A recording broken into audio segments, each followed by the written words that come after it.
So I was meant to record this yesterday because it was meant to be my Sunday fun day thing. It's actually the reason why we ultimately did this week in the first place because we thought it would be fun, or other people in my life, more specifically, thought it would be fun for me to react to unpopular opinions in the soap making world.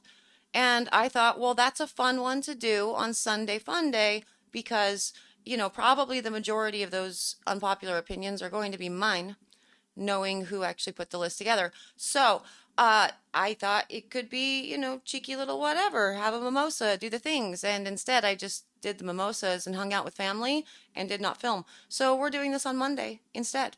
But that's okay. We're going to have a good time. It's going to be a lot of fun. And I will tell you more about today's video and the unpopular opinions that we are discussing in just a minute. But before I do, hello, I am Mrs. Soap and Clay. Let's make stuff.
How's it going, Sudzers? Welcome back to the channel. You are at Soap and Clay, where we make all the soapy things. And you are here for the end of a weird, fun week wherein I am forced to go around the internet and look at stuff and talk about it.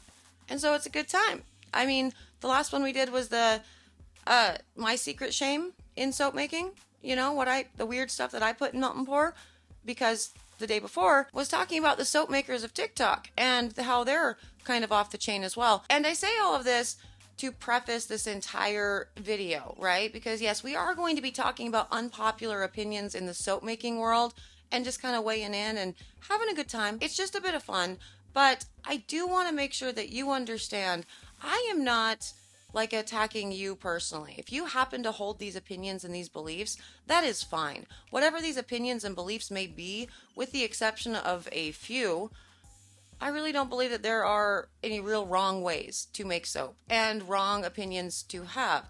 Again, with the exception of a few. So again, we're just going to keep it cheeky. We're going to keep it light. We're going to keep it fun. We're just going to have a good time. And I do want you all to know that I am not here to attack or make fun of any of you. Please understand that. But let's get to this list, whatever this list may be, and see what we are reacting to today, and see if I can manage to make a whole bunch of people mad, even though I prefaced it.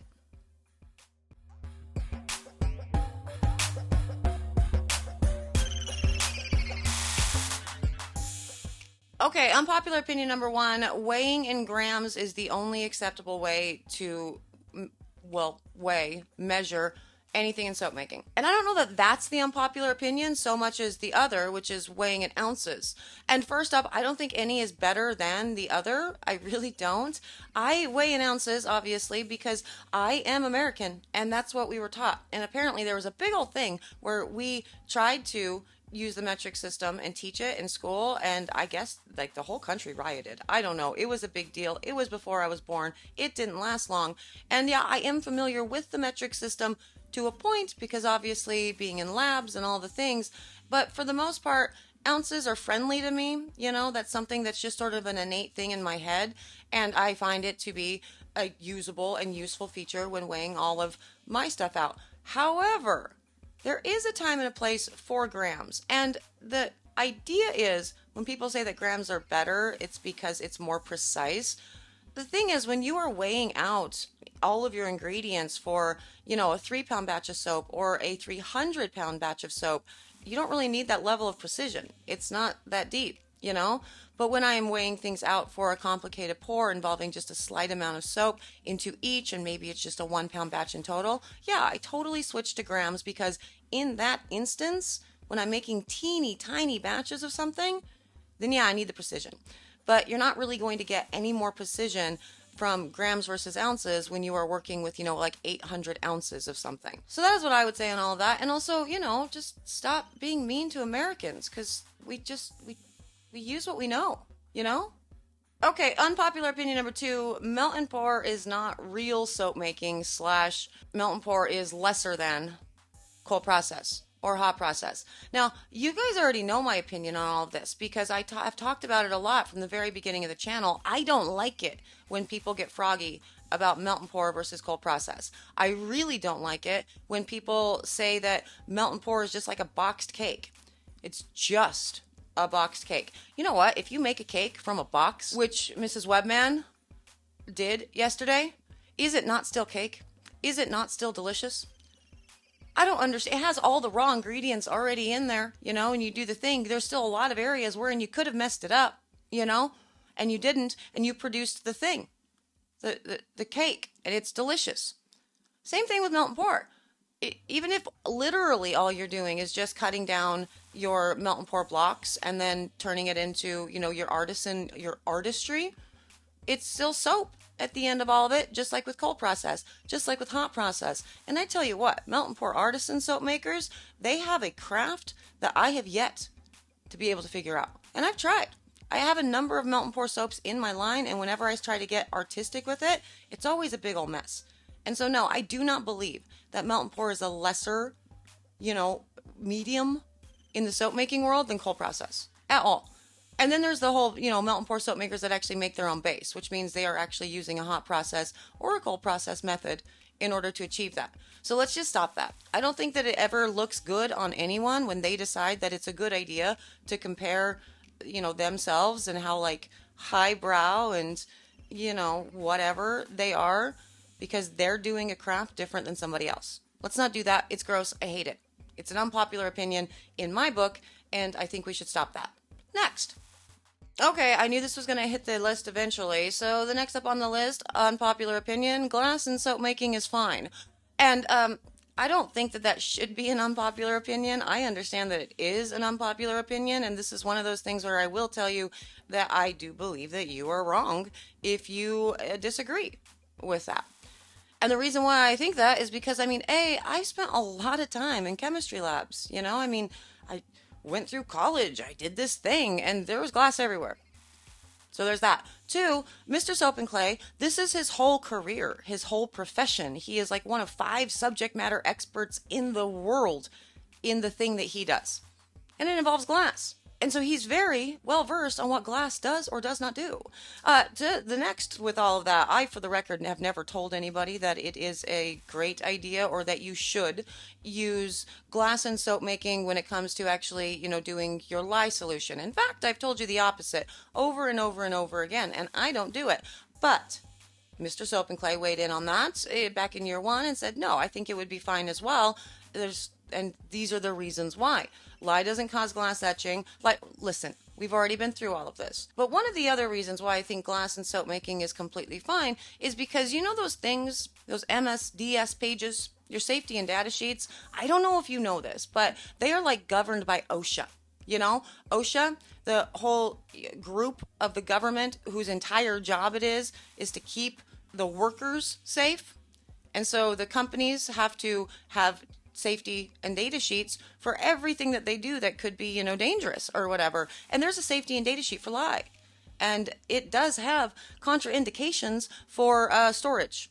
And those contraindications are interestingly metal containers, and glass does not exist. There is not a contraindication on any material safety and data sheet for lye that I've ever seen, either in the pellet version, so the dry version, or in a liquid form because you're buying your, liquid, you're buying your lye concentration at one fell swoop for glass, which means that it has been determined that the lye is not unsafe if stored in a glass container for the workers that could be potentially harmed by it. And I understand that this is a continued just bad logic thing that's just continued to be just kind of pushed out there forever and ever for a very long time. And that's fine. I get it. Maybe once upon a time, maybe 20, 30 years ago, you heard something and there was no evidence to back it up either way, and the internet wasn't really a thing. And so, fine.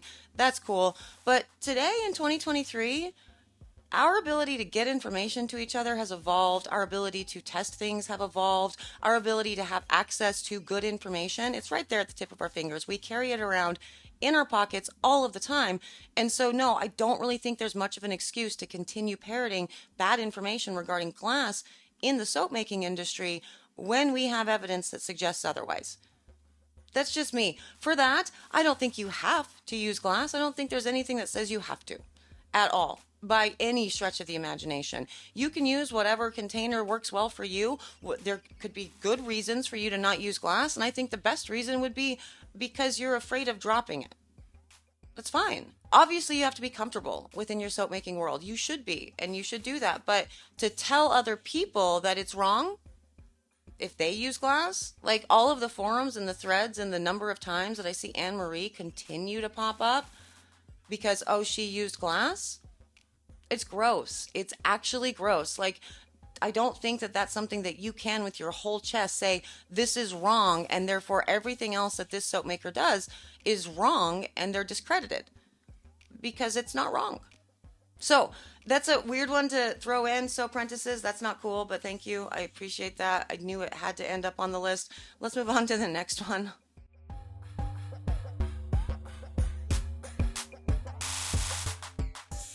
Okay, next up in unpopular opinions, shrink wrapping cold process. So either to or not to, I'm going to assume is the unpopular opinion because that's kind of a hot button issue. And I mean, either way, I don't super care about it. You know what I mean? But shrink wrapping your soap. Yeah, no, I mean, fine. If that's what you want to do, that's completely great. I don't shrink wrap my cold process soap because I want my soap to have as much exposure to air as humanly possible to make sure that it's always going to be a delightful, mild, beautiful lather, all the things. So I don't do it for that reason, but also, aside from that, assuming it's a completely cured bar of soap and nothing else is going to change from it, I don't like doing the whole putting more stuff into, our landfills and everything. And so plastic in my line doesn't really work. So I won't do it for that. Now I know that there are biodegradable options out there for shrink wrapping too. So then I'm going to go to my next thing and say, I won't do that because that's another step for me, and it's another opportunity for me to get burned and hurt myself. And I already do that like 12 times a day.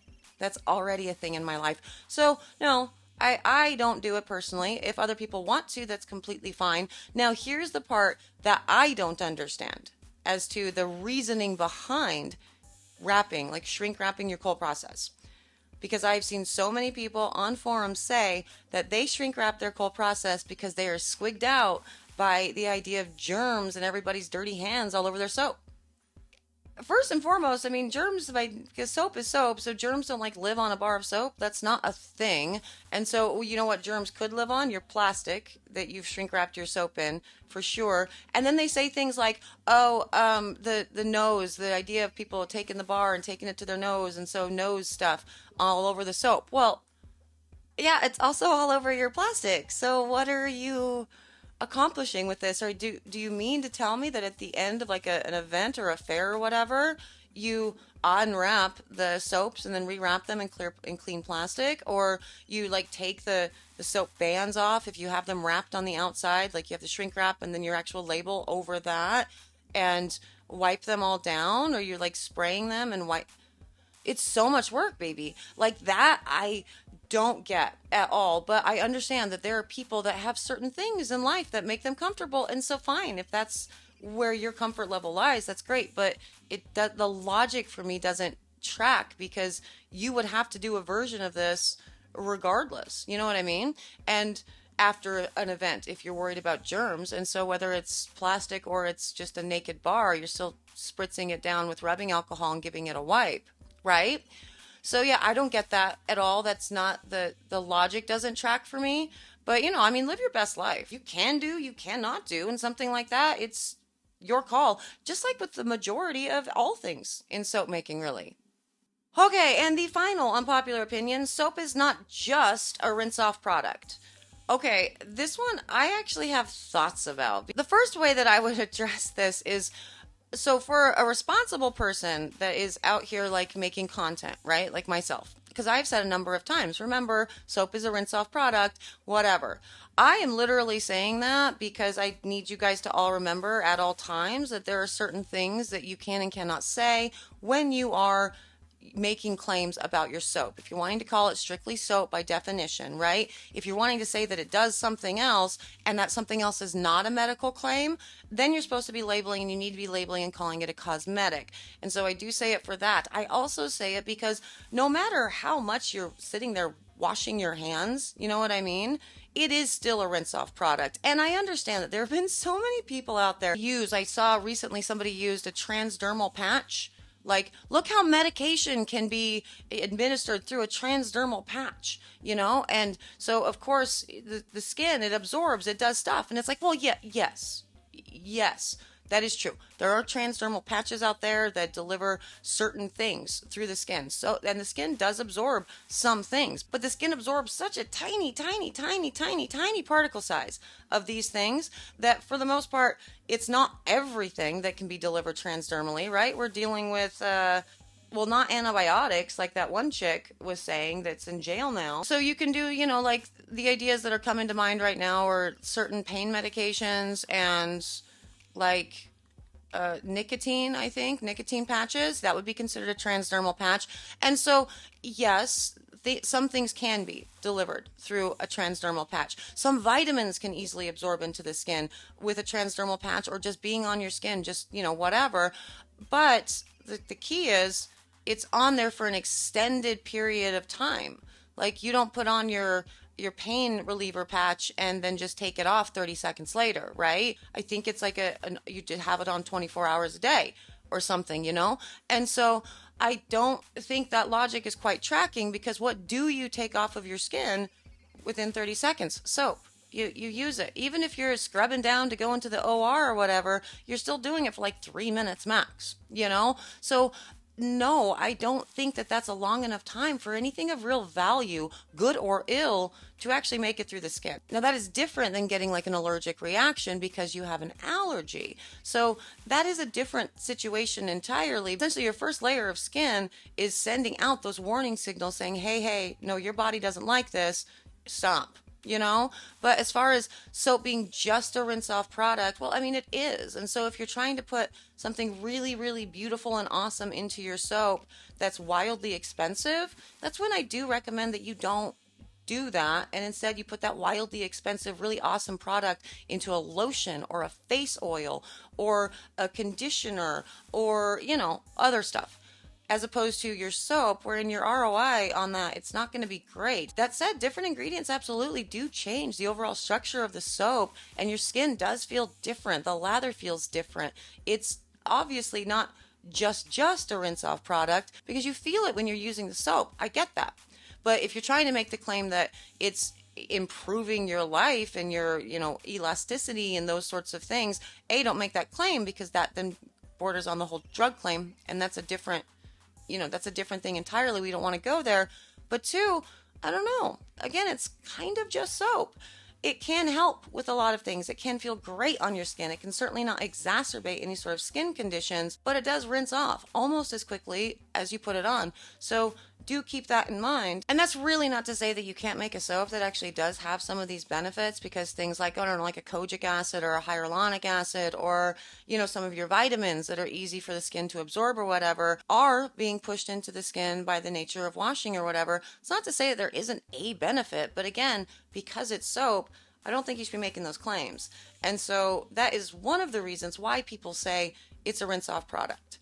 Another one of the reasons is, well, I mean, again, as I just said, your ROI, your bottom line, it's going to be wildly more conducive to you and wildly more beneficial to your end user if you are using those cool ingredients that do absorb through the skin in something that stays on the skin longer than like a minute.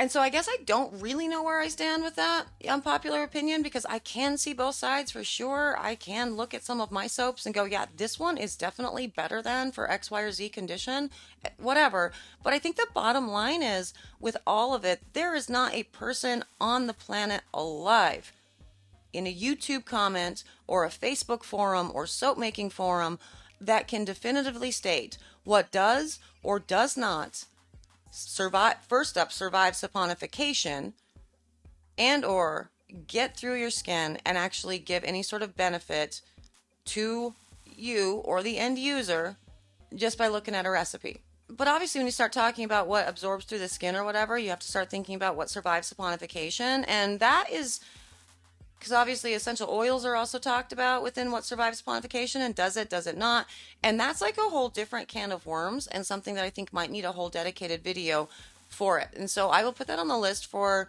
week after next, because this upcoming week is going to be Project Soapway, and I'm very, very excited about that.